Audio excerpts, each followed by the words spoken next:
ప్రజా జీవితానికి అవసరం. అది గొప్ప కాకపోవచ్చు, కానీ నేను నిజాయితీగా ఉన్నానని చెప్పుకునేది గొప్ప కాకపోవచ్చు, కానీ ప్రతినిధి అన్నోడికి నిజాయితీ ఉండాలి, అవినీతికి దూరంగా ఉండాలి. ఒకరి ఆస్తి కోసం కకృతిపడే పని, అయాచితంగా దొబ్బేటువంటి పని ఇట్లాంటి అతను చేయకూడదు, ఎవడు చేస్తే చేయనివ్వకూడదు. ఇది ఒకటి నేను పాటిస్తాను.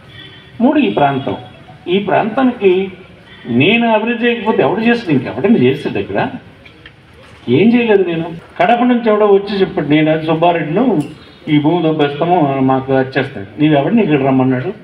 శ్రీకాకుళం పెట్టి నీ అబ్బగారు సొమ్ము అనుకున్నావు, యుద్ధమెత్తాం తన బొమ్మని చెప్పాను. మన ఫ్యామిలీస్ అవి ఎవరో వాళ్ళు ఎవరో కూడా నాకు తెలియదు, పార్టీయా ఏంటి నేను చూడను. అంటే ఏమనుకుంటున్నాడు, అక్కడి నుంచి వచ్చేస్తే మనం ఇక్కడ చేయొచ్చు, మన అజమాయిషి చెలాయించవచ్చు అనుకుంటాం. అది నేను అవమానంగా భావిస్తాను.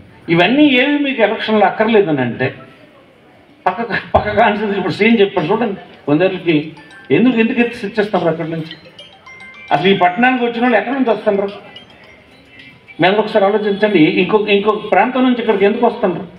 నివాసం ఉన్న వాళ్ళందరూ చూస్తే 10 ఇళ్ళు 9 ఇళ్ళు ఇతర జిల్లాలో ఇతర ప్రాంతాల్లో ఉన్న వాళ్ళు ఇక్కడికి వచ్చినారు. ఎందుకు వచ్చింది? అక్కడంటే వాతావరణం లేదనమాట. మరి ఇక్కడ వాతావరణం లేకపోతే అక్కడికి వెళ్ళిపోతారు.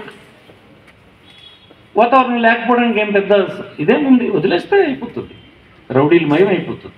ఎవరో వెళ్ళరు, మనలున్నోళ్ళే ఒకడినొకడు దోచుకోవడానికి ఒక రౌడీని ఆశిస్తారు.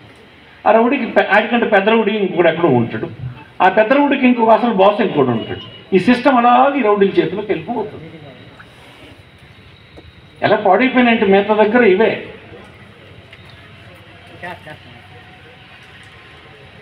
అదే మిగతా విషయాలు ఎలా ఉన్నా ప్రశాంతంగా ఈ పట్టణం ఉండడానికి ఇవి కూడా అవసరం, సదుపాయాలు అవసరం.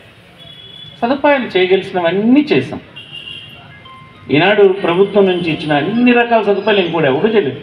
ఎప్పుడు ఎంతకాలంగా పట్టాలి? ఈ పట్టాలకు పరుగులు తీయడమే కదా మొత్తం ఇన్ని దశాబ్దాలుగా.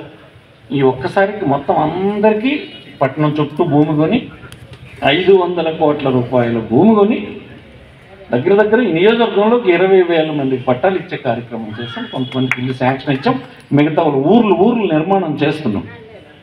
ఈ మీద వాళ్ళందరూ ఇల్లు ఉంటే చాలు మా జీవితానికి ఇంకేంటి మాకు కావాలనుకుంటున్నోడికి ఎక్కడి నుంచి వచ్చి స్థిరపడిపోయారు, ఆ పంచన బ్రతుకుతున్నారు. ఇవేవి అక్కర్లేదా? ఇవేవి అసలు ప్రతినిధిగా ఉండడానికి పనికిరావు అని అంటే అది మీలాంటి విజ్ఞులు అలాగ ఆలోచిస్తారని నేను అనుకోను. ఇవన్నీ అవసరం, ఇవన్నీ ఖచ్చితంగా ఇలాగే